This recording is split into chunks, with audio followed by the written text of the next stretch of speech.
तो कितना निवेश आया, कितने के एमओयू हुए और वो कितने जमीन पर उतरे, तो तुलना हो जाती है कि कमलनाथ की एक इन्वेस्टर समिट, शिवराज की 6 में क्या हुआ।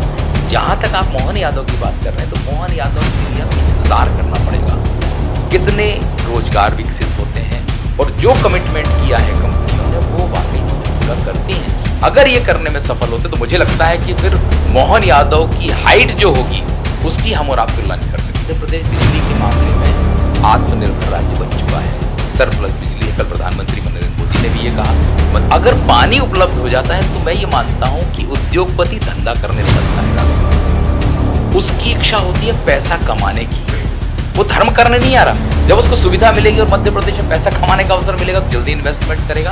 अगर आपके यहाँ इतने बड़े इन्वेस्टमेंट जिनके एमओयू कल हुए, मैं कह रहा हूं इसका अगर 25% भी उतर गया तो कई लाख युवाओं को रोजगार मिल जाएगा। सरकार एमओयू तो करा लेती है, उसे लागू करने के लिए मजबूर नहीं करती। जितने एमओयू जमीन पर उतरना चाहिए तो उतने नहीं उतरे। अगर वाकई में उतर गए होते तो आप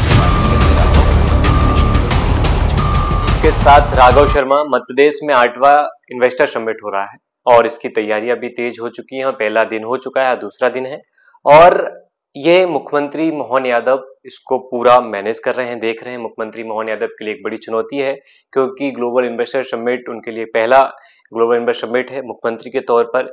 क्या वो शिवराज सिंह चौहान से बेहतर इसको कर पाएंगे? क्या कमलनाथ से बेहतर वो कर पाएंगे? क्या कमलनाथ और शिवराज सिंह चौहान जो मध्य प्रदेश के बड़े मुख्यमंत्री रह चुके हैं, क्या वो जमीनी तौर पर मुख्यमंत्री मोहन यादव जो इन्वेस्टर समिट में एमओयू साइन होंगे उनको जमीनी स्तर पर कंपनियां उन पर काम कर पाएंगी? ये देखने वाली बात होगी। लेकिन इसी विषय पर हमारे साथ बात करने के लिए वरिष्ठ पत्रकार संदीप पुराणी सर मौजूद है। सर, 7 इन्वेस्टर समिट हुए, ये 8वां हो रहा है। मुख्यमंत्री मोहन यादव के लिए क्या बहुत बड़ी चुनौती है इन्वेस्टर समिट को जमीनी तौर पर सभी उद्योगपतियों को जो एमओयू साइन होगी उसको जमीनी स्तर पर लाने के लिए? देखिए, आप ये मान के चलिए कि जब भी नया मुख्यमंत्री कोई कार्यक्रम करता है या प्रदेश में निवेश की कोशिश करता है या तमाम बदलाव करता है तो उसकी तुलना बीते काल के मुख्यमंत्रियों से होती है। इनसे पहले शिवराज जी रहे, कमलनाथ रहे, दोनों ने इन्वेस्टर समिट की। शिवराज सिंह चौहान के कार्यकाल में 6 इन्वेस्टर समिट हुई, कमलनाथ ने एक मैग्निफिसेंट मध्य प्रदेश किया और अब मोहन यादव के कार्यकाल में पहली इन्वेस्टर समिट है।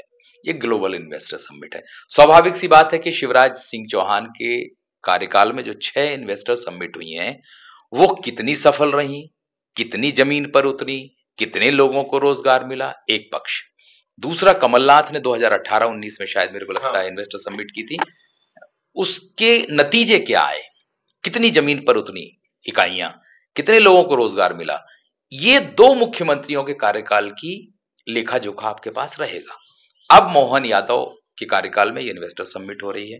पहले दिन जो एमओयू हुए हैं वो 22 लाख करोड़ के एमओयू हुए हैं। मुझे लगता है कि अब तक की इन्वेस्टर समिट से सबसे ज्यादा पहले ही दिन हो गए। कहा तो ये जा रहा है कि इतिहास रचा जाएगा। अब सवाल महत्वपूर्ण एक ही है कि क्या जो एमओयू हो रहे हैं वो जमीन पर उतर पाएंगे?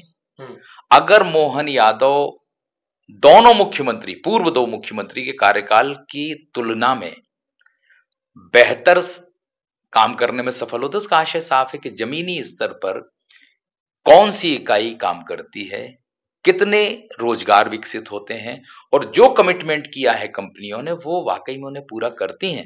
अगर ये करने में सफल होते तो मुझे लगता है कि फिर मोहन यादव की हाइट जो होगी उसकी हम और आप तुलना नहीं कर सकेंगे। मतलब शिवराज सिंह चौहान से भी बेहतर हो सकते हैं मोहन यादव यदि ये जमीनी तौर पर पूरा कर पाए, सभी उद्योगपति जितने बड़े बड़े वादे कर रहे हैं, जो चीजें कर रहे हैं, एमओयू साइन हो रही, तो बेहतर कर पाएंगे उससे?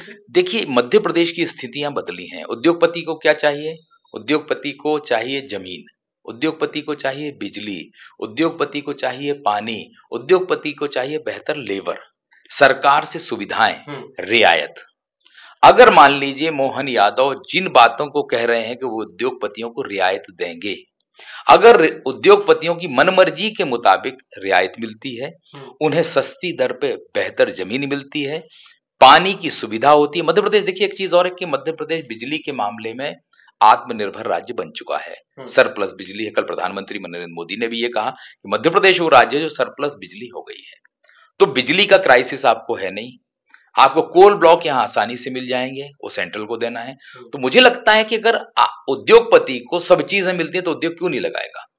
मध्य प्रदेश की हम पुरानी स्थिति की बात करते हैं तो बहुत सी बिगाड़ था, जिसको हम कहें, सड़कें खराब थी, बिजली नहीं था, पानी पर्याप्त नहीं था, सरकार का और उद्योगपतियों का मैनेजमेंट शायद नहीं रहा। अगर मोहन यादव सफल होते हैं। दूसरी चीज है पानी की। कल प्रधानमंत्री नरेंद्र मोदी ने भी पानी की बात की कि मध्य प्रदेश में पानी को लेकर बहुत काम हो रहा है, चाहे कंजर्वेशन का हो, चाहे नदी जोड़ो हो। अगर पानी उपलब्ध हो जाता है तो मैं ये मानता हूं कि उद्योगपति धंधा करने निकलता है राघव। उसकी इच्छा होती है पैसा कमाने की, वो धर्म करने नहीं आ रहा। जब उसको सुविधा मिलेगी और मध्य प्रदेश में पैसा कमाने का अवसर मिलेगा तो जल्दी इन्वेस्टमेंट करेगा। और इस दौर में जिस तरह की दौड़ है, जिस तरह की संभावनाएं हैं, उसके चलते मध्य प्रदेश में हो सकता है निवेश बहुत तेजी से हो। और अगर ये कराने में मोहन यादव सफल हुए तो मुझे लगता है कि एक नए मोहन यादव की छवि मध्य प्रदेश में बनेगी। क्योंकि मोहन यादव को लेकर ये कहा जाता है कि विधायक रहे, एक बार मंत्री रहे, उच्च शिक्षा मंत्री रहे, उनकी क्या समझ है, क्या तमाम सवाल उठते हैं। लेकिन अगर वो कारगर तरीके से कर पाते हैं तो मुझे लगता है कि बहुत बड़ा कद होगा मोहन यादव का, क्योंकि आयोजन बड़ा है, बड़े बड़े उद्योगपति आए, निवेश की बातें भी की उन्होंने। मैंने देखा है सर कि जब मैं एक स्टोरी पढ़ रहा था मोहन यादव की, तो उसमें सबसे ज्यादा बता रहे थे कि मोहन यादव जब से सीएम बने हैं तो लगातार मध्य प्रदेश को बदलने की कोशिश कर रहे हैं, हर चीज अपने हिसाब से करने की कोशिश कर रहे हैं कि मध्य प्रदेश में कैसे रोजगार मिले, क्योंकि एक बड़ी चुनौती रोजगार की भी इनके ऊपर है। उन्होंने कहा है कि सरकार में जब बने थे कि 5 लाख रोजगार हम देंगे चीजों को लेकर, तो क्या ये अपने आप को साबित कर पाएंगे, युवाओं का दिल जीत पाएंगे यदि रोजगार यदि आता है मध्य प्रदेश में तो? देखिए, आप स्वाभाविक सी बात है, युवा की सबसे बड़ी जरूरत क्या है? रोजगार। मैं कहता हूं युवा नहीं, हर इंसान की जरूरत है रोजगार, क्योंकि रोटी उसे तभी मिलेगी। अगर आपके यहाँ इतने बड़े इन्वेस्टमेंट जिनके एमओयू कल हुए हैं, मैं कह रहा हूं इसका अगर 25% भी उतर गया तो कई लाख युवाओं को रोजगार मिल जाएगा। और रोजगार मिलेगा तो दिल क्यों नहीं जीतेगा युवाओं का। और जहां तक आपने कही कि मोहन यादव जब से मुख्यमंत्री बने कोशिश कर रहे हैं वो, आप ये देखिए कि उन्होंने हर माह संभाग स्तर पर जाकर रीजनल इंडस्ट्रियल कॉन्क्लेव की है। इसके अलावा वो मध्य प्रदेश के बाहर भी कोयम्बटूर गए, मुंबई गए, तमाम राज्यों में गए। उसके बाद वो जापान और कोरिया जैसे देश भी गए। तो आप ये मान के चलिए कि निवेश आएगा, प्लांट आपके यहाँ लगेंगे तो युवाओं को रोजगार मिलेगा। और मुझे लगता है कि जो वादा उन्होंने किया है चुनाव के दौरान, या तमाम चीजें अभी भी करते हैं वो, तो उसमें वो सफल भी होंगे। और प्लांट लगेंगे तो रोजगार स्वाभाविक है मिलेगा। सर एक बात और, लंबा कार्यकाल शिवराज सिंह चौहान का रहा, 6 ग्लोबल इन्वेस्टर समिट की उन्होंने इसमें चीजों को लेकर, क्या उनकी समिट जमीनी तौर पर उतनी उतर नहीं पाई, सिर्फ बड़े बड़े वादे हुए? एक कॉन्सेप्ट मुझे ये भी क्लियर करना है सर कि कोई उद्योगपति घोषणा करता है कि 5 लाख करोड़ 10 लाख करोड़ की हम एमओयू साइन करता है, फिर वो नहीं करता, तो सरकार इस पर दबाव बनाती है या कुछ करती है चीजों को लेकर? देखिए, आज हम कार्यक्रम ग्लोबल इन्वेस्टर समिट कर रहे हैं, एमओयू होते हैं, इसका फॉलोअप मुझे लगता है जिस उद्योगपति ने आपसे कमिटमेंट किया है, अगर वो कमिटमेंट पूरा नहीं करता तो उसे दंड का प्रावधान होना चाहिए। जैसा आपने कहा ना कि शिवराज जी के समय जो एमओयू, मुझे लगता है कि जितने एमओयू जमीन पर उतरना चाहिए थे उतने नहीं उतरे। अगर वाकई में उतर गए होते तो आप ये मान के चलिए राघव कि मध्य प्रदेश की तस्वीर बदल चुकी होती। क्योंकि लाखों करोड़ के तब भी हुए हैं। सरकार एमओयू तो करा लेती है, उसे लागू करने के लिए मजबूर नहीं करती। अगर सरकार एक और पॉलिसी बनाए कि आप हमसे एमओयू करते हैं, आपने जो चीज हमसे मांगी हमने आपको दी, जमीन रियायती दर पे मिली, बिजली की सुविधा वहां दिलाई, तमाम चीजें कराई, और आपने उद्योग नहीं लगाया, तो ऐसी कंपनियों को अगर ब्लैकलिस्ट करने लगे सरकार कि आपने हमारे साथ धोखा किया, धोखा किया, क्योंकि हमारी भावनाओं से खेला ना आपने। आप हमें कमिट करके चले गए, हमने यहाँ लाखों रुपए खर्च कर दिया, आप आए, अतिथि का हमने दर्जा दिया, सब चीजें की, और आपने उद्योग नहीं लगाया, तो हमारी भावनाओं के साथ खेला आपने। तो मुझे लगता है कि अगर थोड़ा सा सख्ती करेगी सरकार तो ये जो एमओयू होंगे जमीन पर उतारा जाएगा, और जमीन पर उतरेंगे तो तस्वीर मध्य प्रदेश की स्वाभाविक तौर पर बदलेगी। कांग्रेस सवाल उठाती रही है कि शिवराज के टाइम पे भी हमने देखा कि करोड़ों रुपए खर्च कर देती है सरकार इन्वेस्टर समिट कराने के लिए, लेकिन जब बात आती है उद्योग लगने की तो मध्य प्रदेश में लगते नहीं, कागजी तौर पर दिखाई देते हैं, तो 10% काम होता है। तो क्या पुरानी सरकारों से नई सरकार ने सबक नहीं लिया कि बड़े बड़े उद्योगपति आते हैं, बड़ी बड़ी घोषणा करते हैं, तो उनको चीजों को लेकर मेंटेन कैसे की जाए, यदि वो करके जाते हैं तो उसको फॉलो अप कैसे ले? देखिए राघव, हमें इंतजार करना होगा। हम्म, भाई शिवराज जी के, कमलनाथ जी के, जैसा आपने कहा कि वो कहते हैं कि पुरानी इन्वेस्टर समिट में निवेश नहीं हुआ, तो कांग्रेस को यह भी बताना चाहिए कि कमलनाथ के समय पे भी मैग्निफिसेंट मध्य प्रदेश हुआ था, तो कितना निवेश आया, कितने के एमओयू हुए और वो कितने जमीन पर उतरे। तो तुलना हो जाती कि कमलनाथ की एक इन्वेस्टर समिट, शिवराज की 6 में क्या हुआ। जहां तक आप मोहन यादव की बात कर रहे हैं, तो मोहन यादव के लिए हमें इंतजार करना पड़ेगा। मोहन यादव की सरकार में एमओयू हुए, अभी हम नहीं कह सकते जमीन पे उतरेंगे या नहीं उतरेंगे। पुराने हमारे पास जो लेखा जोखा है वो बताते हैं कि जितनी तादाद में उतरना चाहिए था वो नहीं उतरा। उद्योगपति भी बड़ा होशियार रहता है राघव जी, वो आपके यहाँ रियायती दर पर जमीन ले लेता है, वो आपसे सुविधाएं ले लेता है। कई बार ऐसा होता है, जैसा कहा जाता है, कोई अपने पास प्रमाण नहीं है लेकिन मैं कह रहा हूं ये बात, कई बार उद्योगपति क्या करते हैं, आपसे रियायती जमीन ले ली उन्होंने और उस जमीन के ब्याह पर बैंक से कर्ज ले लिया। अच्छा। और उस कर्ज को दूसरी जगह इन्वेस्ट कर दिया।